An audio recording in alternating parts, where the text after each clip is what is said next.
Today, we'll hear directly from the advocates on the ground working to provide and expand access to reproductive health services in their communities about the vital importance of the fight for her. So we're so grateful to each of our incredible speakers for joining us today. In just a minute, they'll begin to share with you what's at stake for their communities, and I'll let each speaker introduce themselves as we go along. We'll be sharing a couple of actions for folks to take throughout the rally and again at the end. And the speakers will be responding to some of the following questions. How has the Global Gag Rule, when it has been in effect, impacted your work, if it has? Why are sexual and reproductive health and rights so important? How is your organization impacted by U.S. policy and funding decisions? What is one thing that you would like to ask the U.S.-based activists to do? And what is the most important thing that you'd like us to know about your organization's work? Are y'all fired up? Is everybody ready? Let's go ahead and kick this thing off then. I will turn it over to our speakers. And I think we'll go ahead and start with Leshan. Wonderful. Thank you so much, and greetings to all of you joining us globally. My name is Leshan Kareto from Kenya, youth anti-FGM activist and a sexual and reproductive health advocate with Tareto Africa, community-based organization in Narok, in a community called Maasai, who are one of the most preserved cultures in the world, and, from one of the most remotest areas across the world. I think this topic is very important right now as we talk about, U.S. policy on funding, especially to grassroots community-based organizations like Tareto Africa, that I come from. We fight for girls and women. For many years, we've thought about this because then I think the importance of sexual and reproductive health cannot even be discussed. It is a fundamental human right that must be accessed. And any country that thinks that they're serious about the development of a country must prioritize the rights of girls and women in terms of accessing their sexual and reproductive health, in terms of accessing services, and also in terms of being allowed to choose. I think choice is a very, very important component of sexual and reproductive health that I think must be put on the table and allowed for girls and women to live up to their full potential while being respected. And that is something that I think must be supported and must be financed.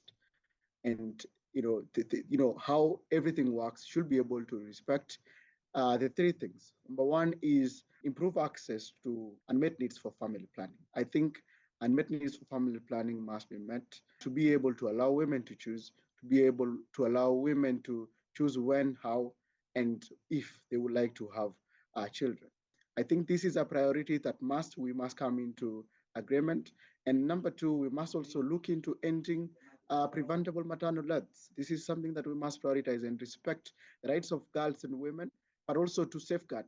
No country that is serious about that does not look into maternal health. Maternal health is very important that we must look into and also safeguard. The end is also now is to look into ending all forms of harmful practices. That is where we really major when it comes to Tareto Africa. We work towards ending FGM, ending child marriage, and ending gender-based violence on girls and women. And we are trying to raise a generation where people will respect girls and prioritize them as people that can live up to their full potential. And we've received so many numerous awards, including with the President of Kenya. Last year, we got awarded for our work. And this week as well, I'm glad to be announced as one of the heroes of this country when it comes to advocating for the rights of girls and women. When we look into how the US policy affects us, it affects us because if you look at the work that we're doing, this work is something we do for true financing or support, then we are put in a very, very bad situation to sustain the good work that we're doing. So we really would like for the US policy to be able to favor the support of sexual and reproductive health, not only favor, but to also prioritize as a basic human right that must be reached, must be prioritized and looked into. I also would like to ask the US-based activists that we believe in you and we trust you. We have your back, and we would like to ask that you continue with the spirit. If you give up, the world gives up. If you fight strong, you have our backs. If you have an opportunity to change the US-based policies to be able to support community-based organizations like Tareto Africa and many of the community-based organizations here, then you have an opportunity to touch the lives of girls and women in some of the places you may never be able to see. But then the blessings will come all over to come back and celebrate and see them rise up to the levels that you are. I think you have our back, and I encourage you to form social movements, but also include us in those social movements. We have amazing, powerful backings on social media. We have the data. We can tell you real-time situations that are happening. And with that, I think that will help you to be able to continue with the good work that you're doing. And we do hope that we are able to have a contribution towards ensuring that sexual and reproductive health is prioritized by the US. US makes a lot of decisions when it comes to the direction health takes in the whole world, including universal health coverage. And so the decisions that you take are going to affect girls and women. They're going to affect our sisters, our cousins, our classmates, our mothers. It's going to affect everybody. And so it's a priority to everyone. And the right policies must be put in place to be able to respect us. I think the most important thing about my organization is we look into redesigning social norms to respect the rights of girls and women. For a long time, commodities of sales, something that can be sold. And what is unique about us at Tareto Africa is we implement an initiative called Trees for Girls that has been funded by Population Connection. Not many organizations will trust such an initiative, but Population Connection, through the support of Melvine, who recommended us and has always been supporting us right from the beginning all the way to where we are right now, we've been able to design a program that not only looks into ending harmful practices, but it also looks into empowering girls to utilize their agency to end sexual and reproductive health issues, harmful practices like female genital mutilation, child marriage, while also looking into climate change. Because then, here in Kenya, when climate change happens, drought happens, and in families like Maasai communities, they have to give out the girls for marriage to be able to replenish the cows that have died. So when Population Connection came to us and was able to support us and capacity build us, gave us funding that was timely, it gave us an opportunity to invest in the girls, empower them, and give them an opportunity to plant trees, take care of the environment, educate their parents, educate our leaders, educate other people to be able to respect them and empower them to be able to live up to their full potential. So I sincerely appreciate you, and I want to thank you so much myself, and many of the activists who are here. Supporting them as well should be a priority, because if you take care of us, we take care of thousands of other girls out there, and we help to empower them and give them an opportunity. So I want to applaud the good work that you're doing. Continue to support us, continue to support people who are holding our hands every day, like Melvine, who is holding our hands, visiting our schools, visiting our institutions, and looking into empowering us as activists, so then we can cascade that help. We have an opportunity to change the world's direction on sexual and reproductive health, and I'm glad that I'm sitting in a room where influence can be changed. And I want to encourage you all that the beauty of the future that we are trying to look into lies in us believing in a dream that we've been able to improve access to sexual and reproductive health for every girl and woman on the planet. Thank you so much, and back to you. Thank you so much, Leshan. Esther, if you want to take it away. Okay, hello everyone. My name is Esther Morris, co-founder of Milagro Investment, but also Naweza Tena organization. Naweza Tena is a Swahili name, meaning I can do it again. In our organization, we are helping drug addicts and sex workers. We empower them economically, but also we give them psychological help. Also, we give them job in order for them to redeem themselves back to the community. I think that is short introduction. As I've introduced myself, the group that I'm dealing with are sex workers and drug addicts.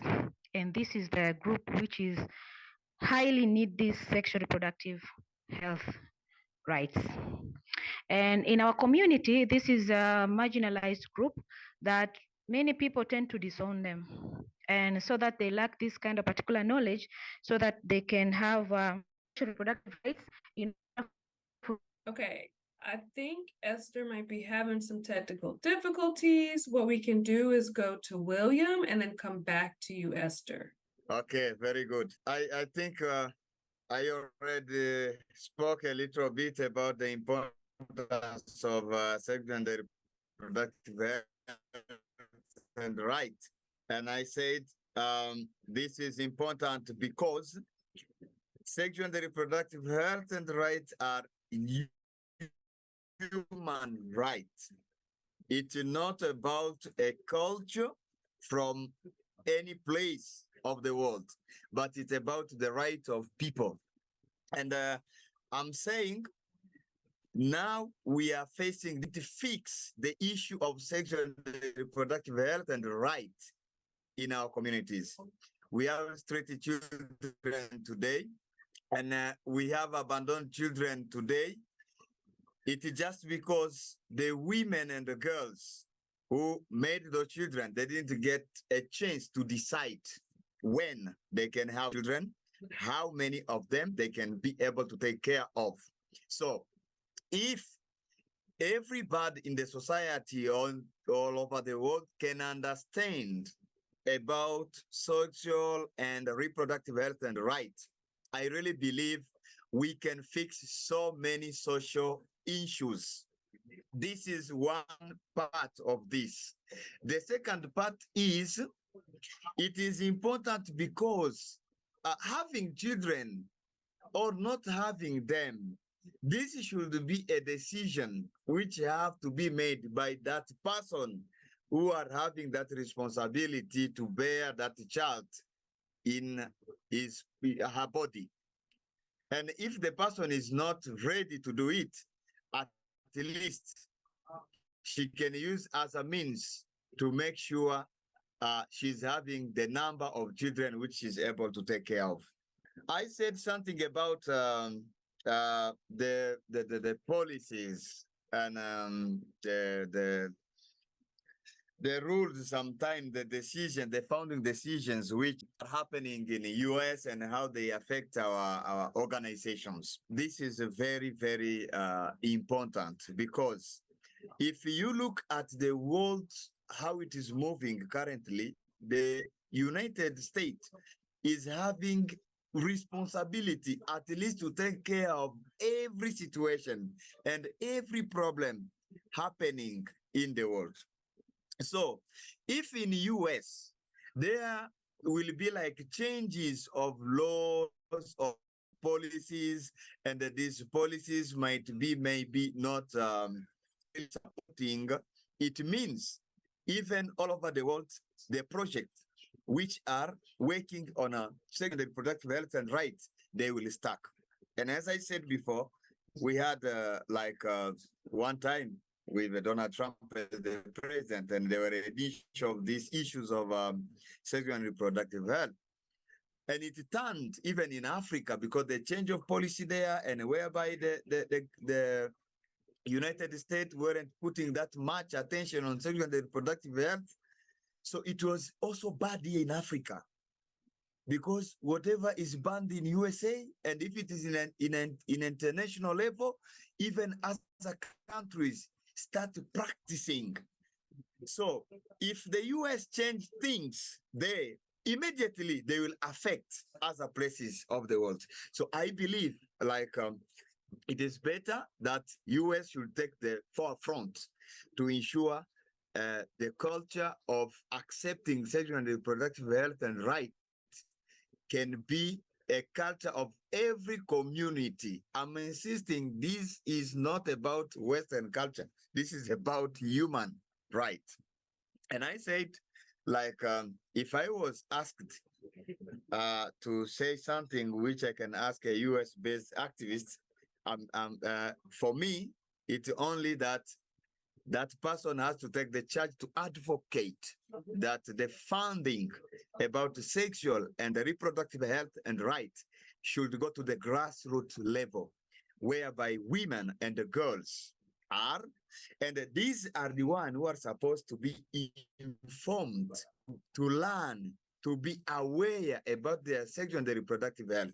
And why this can be my recommendation? This can be a recommendation because when you are speaking about sexual and reproductive health and rights, we have to understand in our communities there are those people who are the most victims of the situations. And if those people are the most victims, they are not aware about their rights on the issues they are facing, they can't claim those rights. So that is why at the grassroots level, that can be a very good base to ensure that the culture of people people believing and they start accepting that sexual and reproductive health and rights are human rights will work very, very easily. So I will recommend that activists to advocate for the funding to go to the grassroots programs towards girls and the sexual and reproductive health. Our organization now, we are implementing a project which is called A Right to Decide for Our Future. This project is financed by the Population Connection, and we thank so much. We have taken this road because we believe if we will speak about sexual and reproductive health and rights without those people supposed to claim this right, to be informed, to be aware about them, that will not bring any change. So our project is bringing together the community, women and the girls, to ensure all of us, we can speak about whatever we see as taboo. Because, for example, girls go to school and sometimes they decide that I want to continue with my education, but it can say, I want you to get married, because they want, don't only, they want money. So if this child not ready to have children, will not say, no, me alone, let me study. If this person will not stand for a right, for example, it will be worse for that particular person. So we are bringing the community together, first to understand sexual and reproductive health and rights are human rights. It's not about any culture.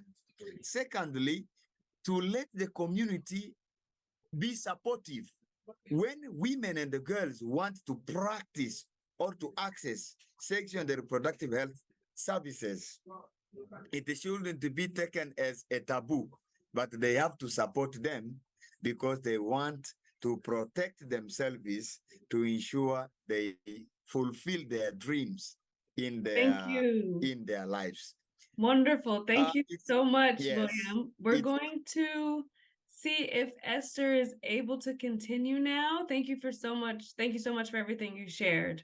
Okay, I would like to address the question why sexual reproductive health and rights is very critical. I'll explain this based on the group that I'm dealing with. It's the group of drug addicts and sex workers. These groups need to access such rights because they are vulnerable groups, and if these rights are not given to them, it will bring a lot of effect and impact to our community. For instance, let's say a sex worker get an intended pregnancy. This may lead to an unwanted child. As an earlier speaker said, this will also lead to street children. At the end of the day, if these children, if are not raised well, they may end up using drugs, they become thieves and all sort of that. And that will bring chaos to the society. So what I believe, these rights need to be accessed by this group of people, particularly in order for us to have a safe and a good living environment to in a family planning. Whenever they do, let's say they are doing this work for the challenges that they're facing, to have unwanted children. So I think these rights help them to plan for their family, at what time they want to give birth to the kids, at what time they will be able to serve the children. So if denied these rights, that means they won't be able to plan for this. So it will bring them for unsafe abortion, but also they may do abortion which is unsafe and may cause maternal death. So these rights, as they speak itself, is their rights. So no one is supposed to take these rights away from them. But also they have to prevent themselves from STDs and HIV. As we know, this regarding now the rates of HIV transmission is not that much, but it's still there. Information, they have to be informed on how safely they can prevent themselves from getting STDs. So that means the organizations that are supposed to spread these informations have to receive funds from the giant organizational donors for this. So if that global gag rule is good, that means we'll this organization will not be able to perform this task of creating awareness and also inform them about the different healthy rights that they're supposed to know. To round up about this is human. No matter the situation, these people have to access this information from them. It's their rights. And us as an organization, we have to make sure we advocate for that.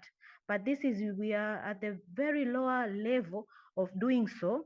That's why I'll recommend for the activists to make sure they advocate for it, so that global gag group, because if these organizations are not receiving funds from the US, we all know the US is a giant fund for health issues in different parts of Africa.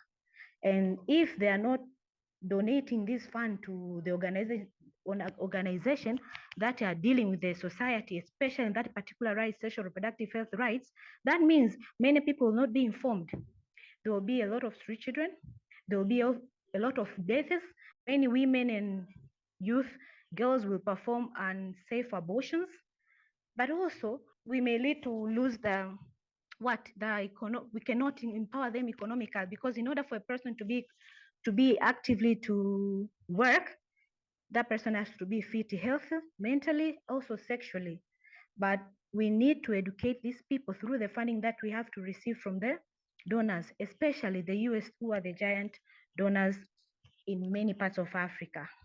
I think for now I'll speak about that. Unless there is any other question, I would like to answer it later. Thank you so much, Esther. Thank you. Thank you. We appreciate all the work that you're doing. I'm going to pass it over to Melvine. If you could focus on 2 questions for us, please. Thank you so much, Ivana, and everyone else for joining our event. My name is Melvine Ouyo. I'm a reproductive health expert. I wear so many hats, though today I think I'll be in the meeting as the founder, Hope for Kenya Slum Adolescents Initiative, and the work that I have done in the past years and for many decades working with women and girls in East Africa and globally. So yeah, I want to start by saying that sexual and reproductive health and rights are very important rights because they are human rights. Just like the other speakers have said, we cannot give it any other definition of why we think SRH rights are rights. It is one and obvious that SRH rights are human rights.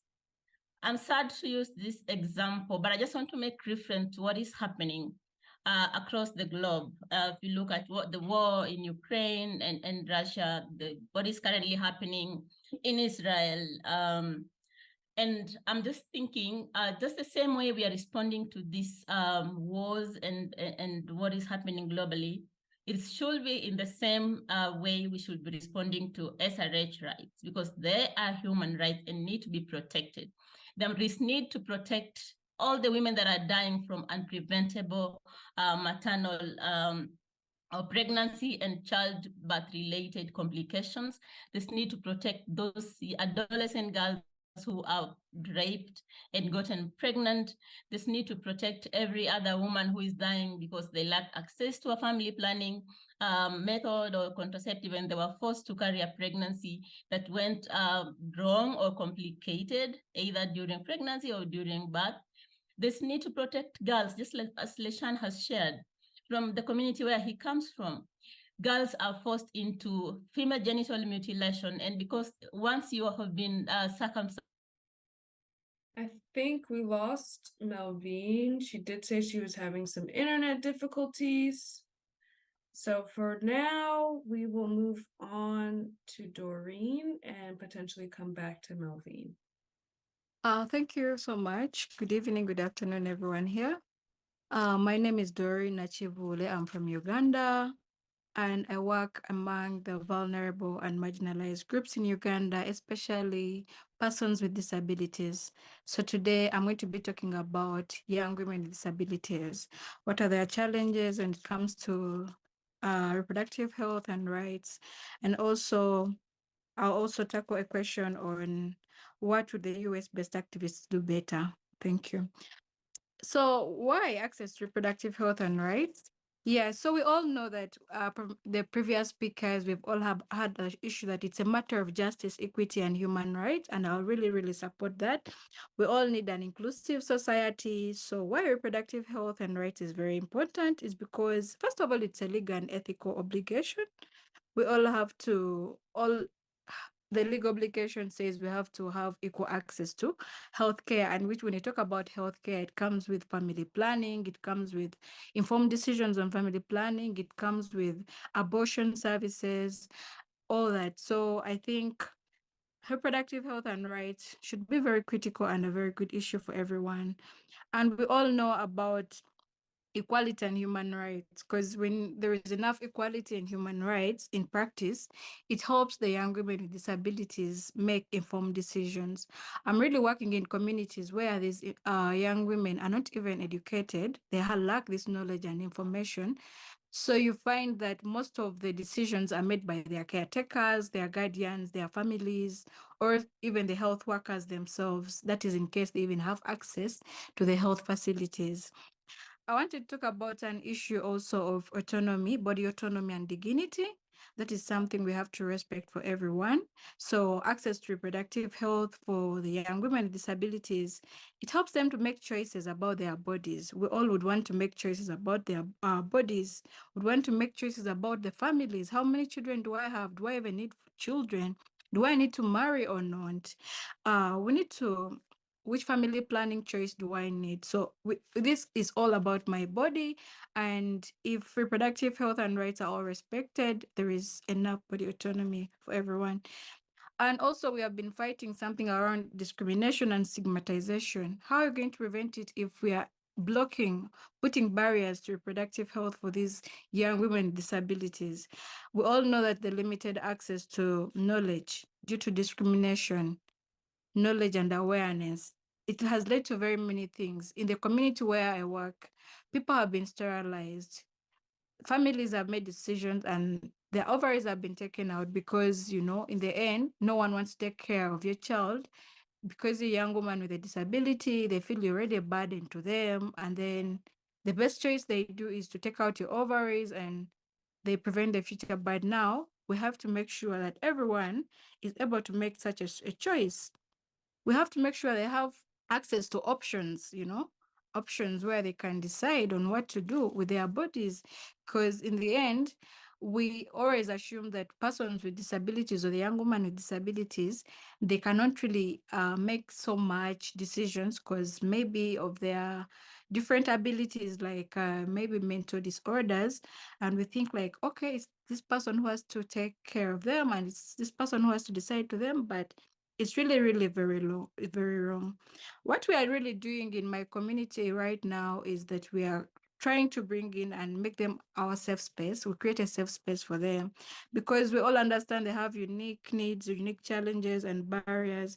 And then there is this issue about abortion. They can't even express themselves, They already have a communication barrier at the health center. So they feel like, how am I going to even say this? Sometimes the sign language interpretation, sometimes it's the expression, because we all know how self-stigma is too much into the persons with disabilities. Even accessibility to the facilities where they would get these services, because, the ramps, they don't have ramps. They don't have the good roads where people can access them. Even them, they don't have these mobility aids that can enable them to go to the health facilities at times. So to really give them this information, where can they find the abortion clinics? Because in Uganda, it is very, very abomination to say this is an abortion clinic. Yet we all know they are suffering there with unsafe abortions and very, very many numbers dying every day. I would go to the question of why would the US-based activities, what would they do better? I think still regarding to the persons with disabilities, I'll first say that they have to empower the youth activists. They have to empower them to be leaders and continue to fight for this reproductive health and rights. We have an issue around age appropriate sex education. I've really added the word age appropriate because that's one thing we've been fighting here in Uganda. When you talk about sex education, someone just feels like you're teaching a a kindergarten child how to have sex. Yet we all know that these teenager pregnancies continue to happen. And if you assume that the young girls are not having sex, then why are they becoming pregnant? So it's something that we're really, really fighting. And because of the culture and the tradition and the religion, which most of African countries based on, it has really been fought a lot. And then also I would think of an inclusivity activity engagement to people who are LGBTQI and also PWDs to address their unique challenges. They have very unique challenges. Sometimes it's not a one package fits all, but it's something that needs to be more inclusive. We have to look at something of self-care and mental health. We have lost our minds. Not only the activists in the US, but also here, fighting all the time. You find that you've lost yourself. You've lost yourself in reproductive health. You're really fighting for this thing, and it's not going through. Maybe this policy you're trying to pass, and it's refusing at this level. It's being blocked. So you end up losing your mind. So it's very, very important that we also look at our self-care and mental health. Then also use a lot of social media engagement, because we all know when the noise is made up there, in countries like Uganda, we always look up to people in the US. So if it's being made in the US, we're empowered also here to say that if it's done there, we can copy and maybe do it here too. That also explains the restrictive laws. Once restrictive laws and policies like the Global Gag Rule come into place, our countries like Uganda, it will be very easy for them to pass on such restrictive laws. Like you all understand, in Uganda, the Anti-Homosexuality Act was passed, which is really, really being a big issue here. People are being killed because of it. It actually didn't give a right to people to kill, but people assume like now they have given them a right to kill. Then also we need to look at grassroots fundraising. It has been raised a lot by the previous speakers, but I'll just say it. Diversity funding resources, because in the end we need to maintain this financial independence and resilience. We are really creating resilience environments, and the financial side of it has to be also resilience. And we have to also reduce on reliance on the few donors, because like the Global Gag Rule came in and it limited a lot access to family planning, that even if you're just an ally to an organization that was doing so, everything was banned. People lost their jobs. People had to lose funding from everywhere. So in the end, it comes very hard. In the end, as I'm summarizing, because I want other speakers to come through, just talk about my organization. It is called Tunaweza. Tunaweza is a Swahili word, which means we can. Yes, persons with disabilities, we can. We can in all perspectives. And what as our goal is to create an inclusive environment to uproot persons with disabilities, especially the young women's full potential, and compete equally in their communities at national level, both economically, financially, and also have equal rights and access to everything that any other person would have to access to. And thank you so much. I'll jump to the other speaker. Thank you so much, Doreen. We have dropped some actions in the chat for those of you who want to take an action and get involved. And I will turn it over to our last speaker. Go ahead, Macklean. Thank you. Okay. Wow, thank you so much. I feel my presentation has actually already been done by Doreen. Well done. I'm Kyomya Macklean, and I work with Alliance of Women Advocating for Change. It's an umbrella network of grassroots female sex work-led organizations, and we basically work with female sex workers with multiple and intersecting vulnerabilities. And here we talk about female sex workers using and injecting drugs, female sex workers who are aging, those who are in refugee settlements, those who are living with disability, adolescent girls who are engaging in sex work. And of course, we also consider female sex workers who are living with HIV, and female sex workers who operate in hard-to-reach areas like populations like like plantations. So I'm also going to turn off my video just to ensure that my network doesn't misbehave. But first of all, I really want to appreciate Populations Connection for this opportunity, for such discussions. I think for me, the momentum is just starting. You've set the pace. Most times such discussions never happen because it's a taboo that, despite that it's a challenge, a reality that we live with, that we relate with, but also we connect with in most of the communities where we live, but we do not want to talk about it in public. Even some of us who provide the service, we have to work around the language, we have to find corners to talk about, but the reality is it is with us and we have to live with it. And we must understand if we are able to help or to support or even to deliver the quality work that we want to see come as a result of sexual reproductive health. Why is it important? For me, I think it's really important. Like, it's an issue that we would have started discussing all along. And why? Because it's now the time that we need to actually amplify our voices right from the grassroots, from the national level, the region and the global, to ensure that all of us speak one common language, but also that inspire other people who are still in denial or burying their heads into the sand, that does not concern us. And yet our children, our sisters, our brothers from the trans, because I mean, I'm coming from the key population world, try to understand me, that it is something that we are struggling with. But someone has mentioned about the choice. For me, the issue of sexual reproductive health rights, it's actually owning my space, controlling my body, but also making a choice out of the variety of opportunities that are available or the variety of services available in the community. Now, this is a myth. We talk about it, and the research is very clear on what we need, but the reality on the ground and access to service, the available services in reality, they do not exist.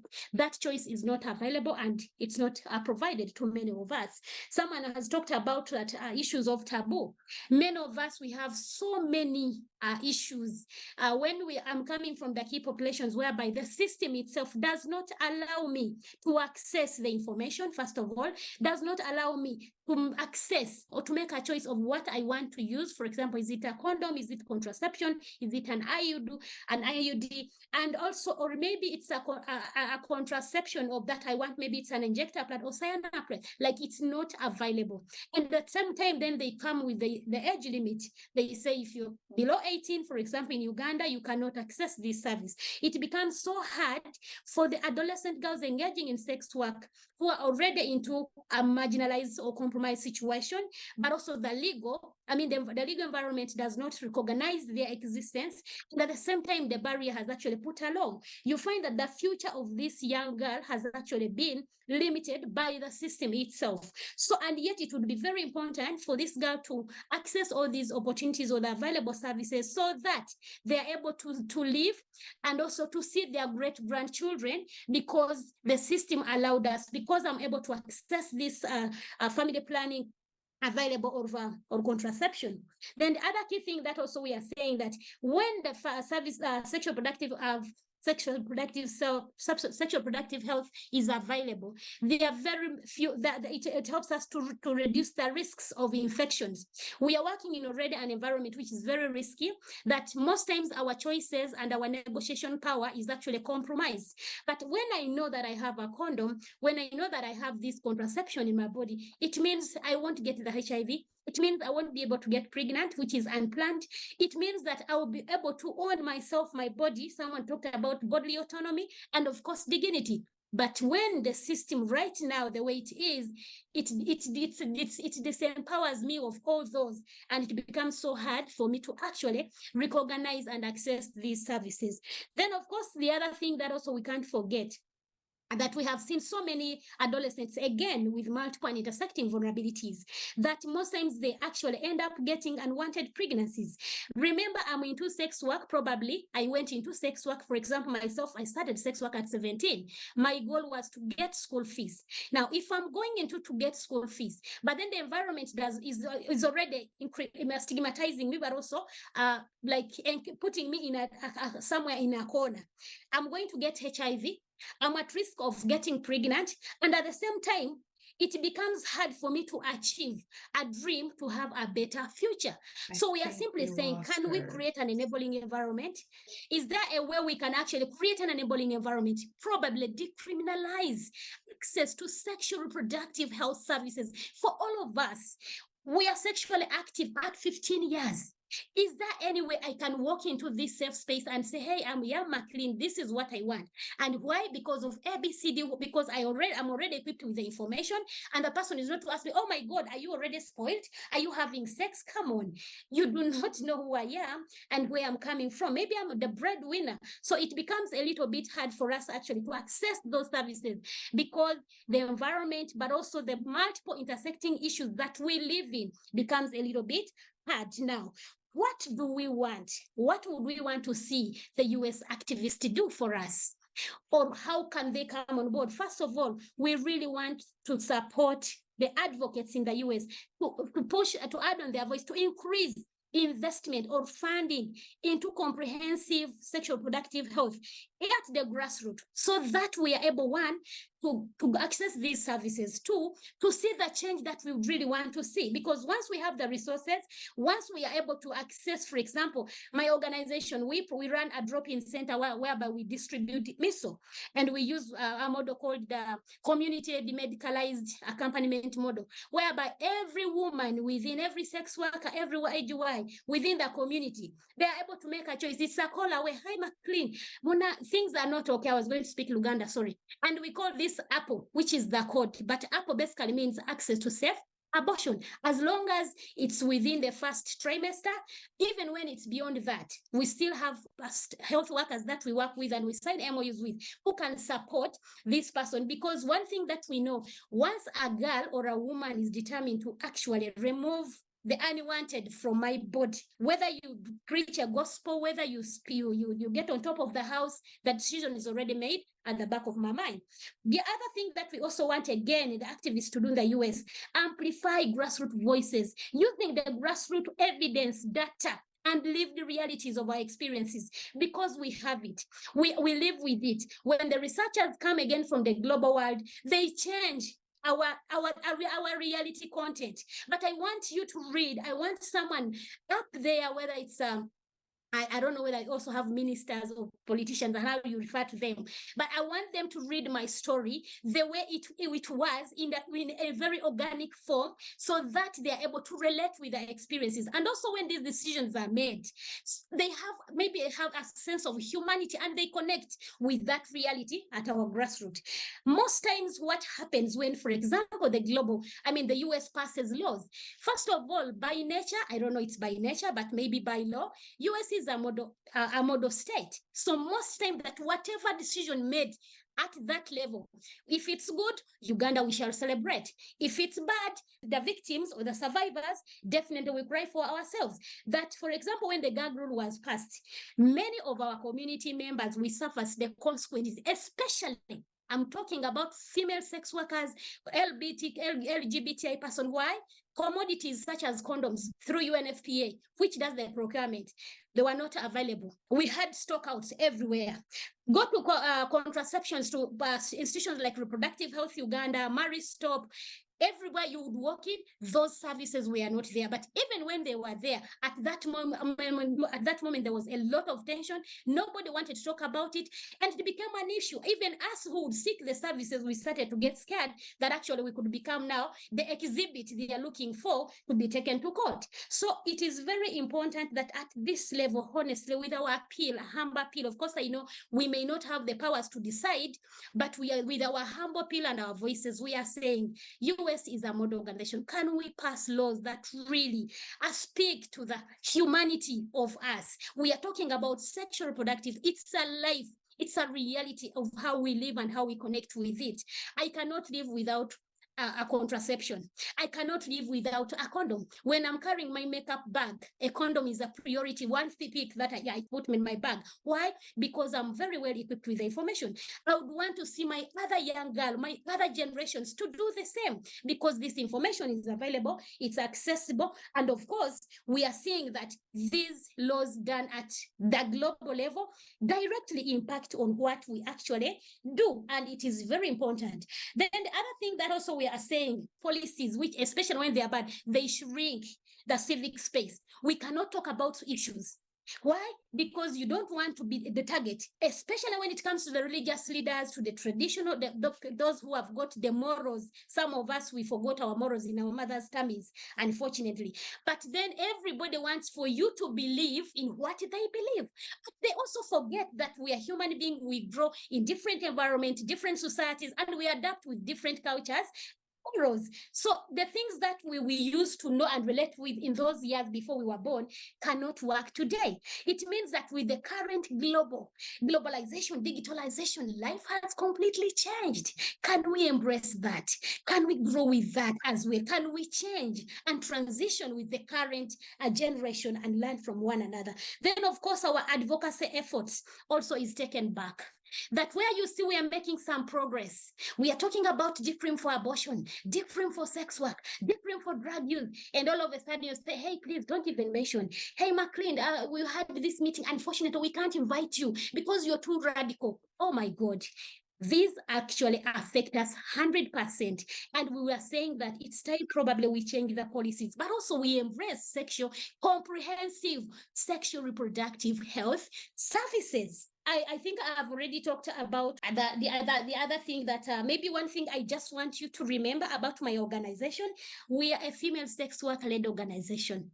We run a drop-in center, a safe space, whereby when you walk into this space, you feel you've conquered the world. You find a sister who will listen to you, who will not judge you, a sister who is a shoulder who is you're going to lean on, but also you are able to access HIV, to take your HIV, maybe to have your refill for PrEP, you're going to access a condom, you're going to take a cup of tea. There is anything to do with maybe unplanned pregnancy, our work is the place to be. We use this demedicalized community accompaniment model. Even when you think that you are scared to go to meet a health worker, I will say, Macklean, don't worry, I'll go with you. And I will speak on your behalf, fighting for her, fighting for a sister, taking care for a sister. And that's the spirit that we really want to see, that also America taking up. Thank you very much for organizing this. Let us not seize this fire. Let's see this also go down to the grassroots. See you. Thank you.